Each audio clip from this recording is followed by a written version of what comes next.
नमस्कार। ये रामायण कथा पूरी तरह से श्रीमद् वाल्मीकि रामायण के ऊपर आधारित है। यदि आप इसका निरंतर श्रवण करते रहना चाहते हैं तो इस चैनल को सब्सक्राइब जरूर कर लें और आगे आने वाली सभी पॉडकास्ट के नोटिफिकेशन के लिए बेल आइकन को भी ज़रूर से प्रेस कर दें। अब हम सुनेंगे 27वां सर्ग, सीता की श्री राम से अपने को भी साथ चलने के लिए प्रार्थना। श्री राम के ऐसा कहने पर प्रियवादिनी विदेह कुमारी सीता जी, जो सब प्रकार से अपने स्वामी का प्रेम पाने के योग्य थीं, प्रेम से ही कुछ कुपित होकर पति से इस प्रकार बोली। नरश्रेष्ठ श्री राम, आप मुझे ओछी समझ कर ये क्या कह रहे हैं? आपकी ये बातें सुनकर मुझे बहुत हंसी आती है। आपने जो कुछ कहा है वो अस्त्र शस्त्रों के ज्ञाता वीर राजकुमारों की योग्य नहीं। वो अपयश का टीका लगाने वाला होने के कारण सुनने के योग्य भी नहीं। आर्यपुत्र पिता माता भाई पुत्र और पुत्र वधू ये सब पुण्य आदि कर्मों का फल भोगते हुए अपने अपने भाग्य के अनुसार जीवन निर्वाह करते हैं। केवल पत्नी ही अपने पति के भाग्य का अनुसरण करती है। अतः आपके साथ ही मुझे भी वन में रहने की आज्ञा मिल गई है। नारियों के लिए इस लोक और परलोक में एकमात्र पति ही सदा आश्रय देने वाला है। पिता पुत्र माता सखियां तथा अपना ये शरीर भी उसका सच्चा सहायक नहीं है। यदि आज आप दुर्गम वन की ओर प्रस्थान कर रहे हैं तो मैं रास्ते के कोष और कांटों को कुचलती हुई आपके आगे आगे चलूंगी। आप ईर्ष्या और रोष को दूर करके पीने से बचे हुए जल की भांति मुझे निशंक होकर साथ ले चलिए। मुझ में ऐसा कोई पाप अपराध नहीं जिसके कारण आप मुझे यहाँ त्याग दें। ऊंचे ऊंचे महलों में रहना, विमानों पर चढ़कर घूमना अथवा अणिमा आदि सिद्धियों के द्वारा आकाश में विचरना, इन सब की अपेक्षा स्त्री के लिए सभी अवस्थाओं में पति के चरणों की छाया में रहना विशेष महत्व रखता है। मुझे किसके साथ कैसा बर्ताव करना चाहिए, इस विषय में मेरी माता और पिता ने मुझे अनेक प्रकार से शिक्षा दी है। इस समय इसके विषय में मुझे कोई उपदेश देने की आवश्यकता नहीं। अतः नाना प्रकार के वन्य पशुओं से व्याप्त तथा सिंहों और व्याघ्रों से सेवित उस निर्जन एवं दुर्गम वन में मैं अवश्य चलूंगी। मैं तो जैसे अपने पिता के घर में रहती थी उसी प्रकार उस वन में भी सुखपूर्वक निवास करूंगी। वहाँ तीनों लोगों के ऐश्वर्य को भी कुछ न समझती हुई मैं सदा पतिव्रत धर्म का चिंतन करती हुई आपकी सेवा में लगी रहूंगी। नियम पूर्वक रहकर ब्रह्मचर्य व्रत का पालन करूंगी और सदा आपकी सेवा में तत्पर रहकर आप ही के साथ मीठी मीठी सुगंध से भरे हुए वनों में विचरूंगी। दूसरों को सम्मान देने वाले श्री राम, आप तो वन में रहकर दूसरे लोगों की भी रक्षा कर सकते हैं, फिर मेरी रक्षा करना आपके लिए कौन सी बड़ी बात है। अतः मैं आपके साथ आज अवश्य वन में चलूंगी, इसमें संशय नहीं है। मैं हर प्रकार से चलने को सज्ज हूँ, मुझे किसी प्रकार भी रोका नहीं जा सकता। वहाँ चलकर मैं आपको कोई कष्ट नहीं दूंगी, सदा आपके साथ रहूंगी और प्रतिदिन फल मूल खाकर ही जीवन का निर्वाह करूंगी। मेरे इस कथन में किसी प्रकार के संदेह के लिए स्थान नहीं है। आपके आगे आगे चलूंगी और आपके भोजन कर लेने पर जो कुछ बचेगा उसे ही खाकर रहूंगी। मेरी बड़ी इच्छा है कि मैं आप बुद्धिमान प्राणनाथ के साथ निर्भय होकर वन में सर्वत्र घूमकर पर्वतों, छोटे छोटे तालाबों और सरोवरों को देखूं। आप मेरे स्वामी हैं, मैं आपके साथ रहकर सुखपूर्वक उन सुंदर सरोवरों की शोभा को देखना चाहती हूँ जो श्रेष्ठ कमल पुष्पों से सुशोभित है तथा जिनमें हंस और कारंडव आदि पक्षी भरे रहते हैं। आर्य, आपके चरणों में अनुरक्त रहकर मैं प्रतिदिन उन सरोवरों में स्नान करूंगी और आपके साथ वहां सब और विचरूंगी। इससे मुझे परम आनंद का अनुभव होगा। इस प्रकार सैकड़ों या हजारों वर्षों तक भी यदि आपके साथ रहने का सौभाग्य मिले तो मुझे कभी कष्ट का अनुभव नहीं होगा। यदि आप साथ न हो तो मुझे स्वर्ग की प्राप्ति भी अभिष्ट नहीं है। आपके बिना यदि मुझे स्वर्गलोक का निवास भी मिल जाए तो वो भी मेरे लिए रुचिकर नहीं हो सकता, मैं उसे नहीं लेना चाहूँगी।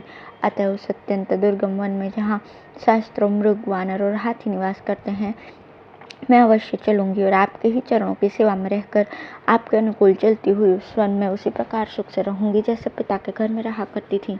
मेरे हृदय का संपूर्ण प्रेम एकमात्र आपको ही अर्पित है। आपके सिवा और कहीं मेरा मन नहीं जाता। यदि आपसे वियोग हुआ तो निश्चय ही मेरी मृत्यु हो जाएगी, इसलिए आप मेरी याचना को सफल करें और मुझे साथ ले चलें, यही उचित होगा। मेरे रहने से आप पर कोई भार नहीं पड़ेगा। धर्म में अनुरक्त रहने वाली सीता के इस प्रकार प्रार्थना करने पर भी नरश्रेष्ठ श्री राम को उन्हें साथ ले जाने की इच्छा नहीं हुई। वे उन्हें वनवास के विचार से निवृत्त करने के लिए वहाँ के कष्टों का अनेक प्रकार से विस्तार पूर्वक वर्णन करने लगे।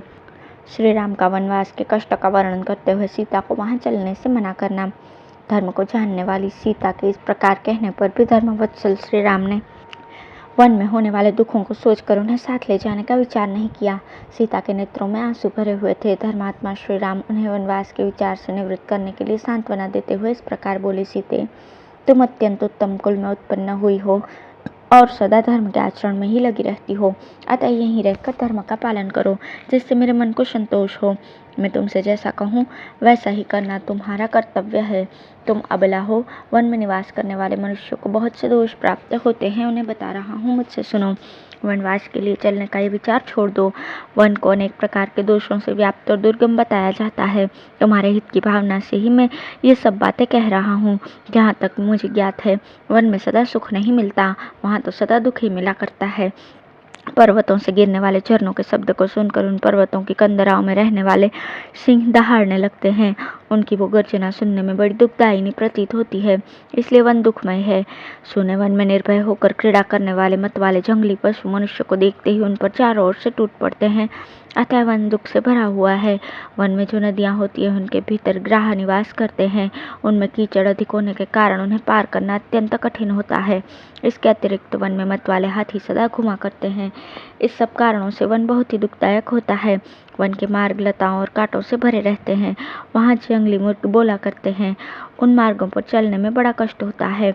वहाँ आसपास जल नहीं मिलता, इससे वन में दुख ही दुख है। दिन भर के परिश्रम से थके मांदे मनुष्य को रात में जमीन के ऊपर अपने आप गिरे हुए सूखे पत्तों को बिछोने पर सोना पड़ता है। अतः वन दुख से भरा हुआ है। वहाँ मन को वश में रखकर वृक्षों से स्वतः गिरे हुए फलों के आहार पर ही दिन रात संतोष करना पड़ता है। अतः वन दुख देने वाला ही है। अपनी शक्ति के अनुसार उपवास करना, सर पर जटा का भार ढोना और वल्कल वस्त्र धारण करना, यही वहाँ की जीवन शैली है। देवताओं का, पितरों का तथा आए हुए अतिथियों का प्रतिदिन शास्त्रोक्त विधि के अनुसार पूजन करना, यह वनवासी का प्रधान कर्तव्य है। वनवासी को प्रतिदिन नियम पूर्वक 3 समय स्नान करना होता है, इसलिए वन बहुत ही कष्ट देने वाला है। वहाँ स्वयं चुनकर लाए हुए फूलों द्वारा वेदोक्त विधि से वेदी पर देवताओं की पूजा करनी पड़ती है। वनवासियों को जब जैसा आहार मिल जाए उसी पर संतोष करना पड़ता है। वन में प्रचंड आंधी, घोर अंधकार, प्रतिदिन भूख का कष्ट और भी बड़े बड़े भय प्राप्त होते हैं। वहाँ बहुत से पहाड़ी सर्प जो अनेक प्रकार के रूप वाले होते हैं, दर्पवश बीच रास्ते में विचरते रहते हैं। जो नदियों में निवास करते और नदियों के समान ही कुटिल गति से चलते हैं, ऐसे बहुसंख्यक सर्प वन में रास्ते को घेर कर पड़े रहते हैं। पतंगे, बिच्छू, कीड़े, डांस और मच्छर वहाँ सदा कष्ट पहुँचाते रहते हैं। वन में कांटेदार वृक्ष, कुश और काश होते हैं, जिनकी शाखाओं के अग्रभाग सब और फैले होते हैं। वन में निवास करने वाले मनुष्य को बहुत से शारीरिक क्लेशों और नाना प्रकार के भयों का सामना करना पड़ता है। वहाँ क्रोध और लोभ को त्याग देना होता है, तपस्या में मन लगाना पड़ता है और जहाँ भय का स्थान है वहाँ भी भयभीत न होने की आवश्यकता होती है। अतः वन में सदा दुख ही दुख है, इसलिए तुम्हारा वन में जाना उचित नहीं। वहाँ जाकर तुम सकुशल नहीं रह सकती। मैं बहुत सोच विचार कर देखता और समझता हूँ कि वन में रहना अनेक दोषों का उत्पादक बहुत ही कष्टदायक है। जब महात्मा श्री राम ने उस समय सीता को वन में ले जाने का विचार नहीं किया, तब सीता ने भी उनकी उस बात को नहीं माना।